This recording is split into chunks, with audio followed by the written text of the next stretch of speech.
തിരുവനന്തപുരം മണക്കാട് വയോധികയെ ആക്രമിച്ച് 10 ലക്ഷം രൂപയുടെ സ്വർണ്ണാഭരണങ്ങൾ കവർന്ന കേസിൽ 4 പ്രതികൾ പിടിയിൽ. 2 സ്ത്രീകളും 2 പുരുഷന്മാരുമാണ് പിടിയിലായത്. കേസിൽ ഒരാൾ കൂടി പിടിയിലാകാനുണ്ട്.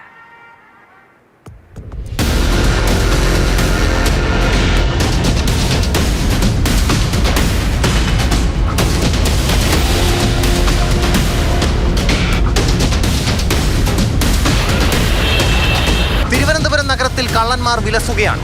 സ്വർണ്ണാഭരണങ്ങളാണ് കള്ളന്മാരുടെ ലക്ഷ്യം. വീടുകൾ കുത്തിത്തുറന്ന് സ്വർണ്ണാഭരണങ്ങളും പണവും കൈക്കലാക്കി കള്ളന്മാർ മുങ്ങും.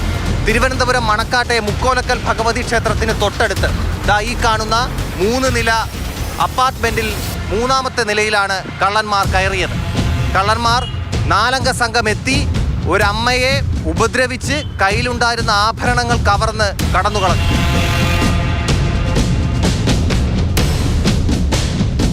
ഈ പടിക്കെട്ടുകൾ കയറിയാണ് കള്ളന്മാർ 5ാം നമ്പർ മുറിയിലേക്ക് എത്തിയത്. അവിടെ നിന്ന് കോളിംഗ് ബെൽ അടിച്ചു. ചന്ദ്രാമ്മയാണ് ആ മുറിയിലുണ്ടായിരുന്നത്. ചന്ദ്രാമ്മയുടെ മകൻ വിഷ്ണു ജോലിക്ക് പോയിരുന്നു. ചന്ദ്രാമ്മ വാതിൽ തുറന്ന് കാര്യം തിരക്കിയപ്പോൾ നഗരസഭാ ജീവനക്കാരാണ് വേസ്റ്റുമായി ബന്ധപ്പെട്ട കാര്യം സംസാരിക്കാൻ വന്നതാണെന്ന് പറഞ്ഞു. തനിക്കതറിയില്ല. ഓണറുടെ നമ്പർ തരാമെന്ന് ചന്ദ്രാമ്മ പറഞ്ഞ് നമ്പർ എടുക്കുന്നതിന് വേണ്ടി ഫോൺ എടുക്കാൻ പോയി. ആ സമയത്തിനാണ് 2 പേർ കൂടി വന്ന് പിന്നാലെ ചെന്ന് ആ അമ്മയെ ഉപദ്രവിച്ച് മോഷണം നടത്തിയത്.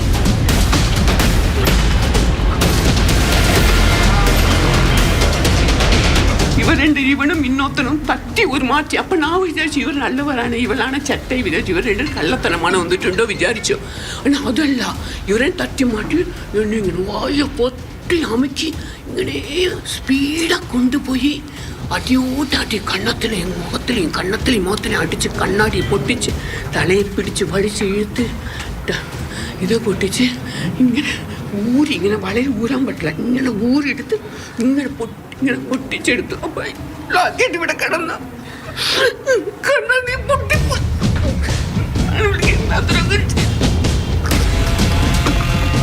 ഷീബ, റീന, രാജൻ, ശരത് എന്നിവരെയാണ് പോലീസ് അറസ്റ്റ് ചെയ്തത്. മോഷണം നടന്ന അതേ അപ്പാർട്ട്മെന്റിലെ താഴത്തെ നിലയിലാണ് റീന താമസിച്ചിരുന്നത്. ചന്ദ്രാമ്മയുടെ കയ്യിലുണ്ടായിരുന്ന ആ ആഭരണങ്ങൾ ബലമായിട്ടാണ് കള്ളന്മാർ പിടിച്ചു വാങ്ങിയത്. ആ ഉപദ്രവം ചന്ദ്രാമ്മയുടെ മകൻ വിഷ്ണു വേദനയോടെ പറയുന്നുണ്ട്. വന്നപ്പോൾ അമ്മ അവിടെ കരഞ്ഞിരിക്കുന്നതാണ് ഞാൻ കണ്ടത്. അതെല്ലാം പോയി അവരെന്നെ ഉപദ്രവിച്ചു അങ്ങനെ പറഞ്ഞിട്ട് തലയടിച്ച് അമ്മ ആ സ്റ്റെപ്പിൽ കരഞ്ഞിരിക്കണം മാത്രമാണ് ഞാൻ കണ്ടത്. അത് കണ്ടിട്ടാണ് ഉള്ളിലേക്ക് കയറി വന്നത്. അപ്പോൾ എനിക്കപ്പോൾ അമ്മയെ സമാനിപ്പിക്കാൻ മാത്രമേ പറ്റുള്ളൂ. കാരണം അപ്പം എനിക്ക് തോന്നിയത് അമ്മയ്ക്കൊന്നും പറ്റിയില്ലല്ലോ, അത് മാത്രമേ എനിക്ക് അതിൽ മെയിനായിട്ട് തോന്നിയുള്ളൂ. വേറൊന്നും നമുക്ക് ആ സമയത്ത് തോന്നിയില്ല. അവർ അങ്ങനെയാണ് ചെയ്തിരിക്കുന്നത്. അതായത് അമ്മയുടെ കയ്യിലുണ്ടായിരുന്ന വളകളും ഒക്കെ അങ്ങനെ വളകളൊക്കെ അത്രയും ടൈറ്റായിരിക്കുന്ന സാധനം അവർ തുറന്ന് അത്രയ്ക്കും പിടിച്ച് വലിച്ചെടുത്ത് മാലയും എടുത്ത് അമ്മയുടെ വായ പൊത്തി കവളത്തടിച്ച് ആ റൂമിൽ കൊണ്ടിരുത്തി ബെഡിലിട്ടിട്ടാണ് അവർ അത് കൊണ്ടുപോയിരിക്കണം. ഈ 2 പേര് വന്ന 2 പേര് അവർ കോർപ്പറേഷൻ്റെ വേസ്റ്റൊക്കെ അവിടെ അങ്ങനെ വെച്ചിട്ടാണ് നമ്മൾ ചോദിച്ചത്. അപ്പോൾ അമ്മ പറഞ്ഞു ഞങ്ങളിവിടെ വാടകയിരിക്കണവരെ നമുക്കറിയില്ല അതിനെപ്പറ്റി. നമ്മൾ ഓണറിൻ്റെ നമ്പർ ആയതുകൊണ്ട് ഓണറിൻ്റെ നമ്പർ എടുക്കാൻ വേണ്ടിയിട്ട് അമ്മ മൊബൈലെടുത്ത് ഈ സ്ത്രീ വന്നുകൊണ്ടാണ് നമ്മൾ ചെയ്തത്. ടാഗും ഉണ്ടായിരുന്നു, കോർപ്പറേഷൻ്റെ ടാഗും. അങ്ങനെ തെറ്റിദ്ധരിപ്പിച്ച് അവർ വന്നിരിക്കണം. നമ്പർ കൊടുക്കാൻ എടുത്തപ്പോഴാണ് ഇവർ 2 പേരും തട്ടി മാറ്റി ഏതോ 2 പേര് സ്റ്റെപ്പിൽ നിന്ന് കയറി ഉള്ളിലേക്ക് വന്ന് ഞാൻ ഈ പറഞ്ഞ അമ്മയുടെ വളകളും ഇതൊക്കെ വലിച്ചൂരി അമ്മേനെ അവിടെ ആക്കിയിട്ട് അമ്മ ആ സമയത്ത് ഒച്ചയും ബഹളമൊക്കെ ഉണ്ടാക്കി അവർ പോയപ്പോഴാണ് ഇവർ നാട്ടുകാർ അറിഞ്ഞ് എന്നെ വിളിച്ച് പറഞ്ഞപ്പോഴാണ് ഞാൻ അവിടെ നിന്ന് ഓടിയെത്തിയത്.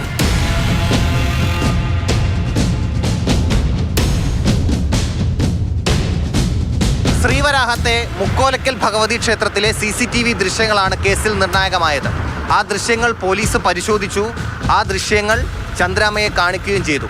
പ്രതികൾ ആരൊക്കെയാണെന്ന് പോലീസ് കണ്ടെത്തിയത് അങ്ങനെയാണ്. രാത്രിയോടെ കൂടി 4 പ്രതികളെ അറസ്റ്റ് ചെയ്തിട്ടുണ്ട്. ഇനിയും ഒരു പ്രതി ഉണ്ടെന്നാണ് ഇതുവരെ ഉള്ള അന്വേഷണത്തിൽ നമ്മൾ മനസ്സിലാക്കുന്നത്. പ്രീവിയസ് ക്രിമിനൽ പശ്ചാത്തലമുള്ള പ്രതികളാണ്. ഇവരുടെ മോഡസ് എന്താണെന്ന് വെച്ചാൽ ഹരിതകർമ്മസേനയിൽ ഹെൽത്ത് വർക്ക് ചെയ്യുന്ന ആളുകളാണ്, കോർപ്പറേഷൻ്റെ ഹെൽത്തിൽ വർക്ക് ചെയ്യുന്ന ആളുകളാണെന്ന് പറഞ്ഞിട്ട് പോവുകയും നേരത്തെ തന്നെ പ്ലാൻ ചെയ്തതാണ്. അപ്പോൾ അങ്ങനെ പോയിട്ട് ഡോറ് തട്ടുകയും പിന്നെ തുറക്കുമ്പോൾ പെട്ടെന്ന് കയറി കവർച്ച നടക്കുന്ന ആ ഒരു മോഡസാണ്. നേരത്തെ തന്നെ പ്ലാൻ ചെയ്തുകൊണ്ട് അവർ വീട്ടിലെ ആരൊക്കെ ഉണ്ട്, ഏത് സമയത്തിൽ പോയാൽ നമുക്ക് ഈ ഓപ്പറേഷൻസ് നടത്താൻ സൗകര്യമായിരിക്കും, അതെല്ലാം പ്ലാൻ ചെയ്തിട്ട് ചെയ്തതാണ്. മോഷണത്തിൽ ഗൂഢാലോചന ഉറപ്പിച്ച പോലീസ് കൂടുതൽ പ്രതികൾക്കായുള്ള തിരച്ചിലാണ്. വീടുകൾ കേന്ദ്രീകരിച്ച് മോഷണം പെരുകുന്ന സാഹചര്യത്തിൽ തിരുവനന്തപുരത്ത് കള്ളന്മാർക്കായി വല വിരിച്ചിരിക്കുകയാണ് പോലീസ്.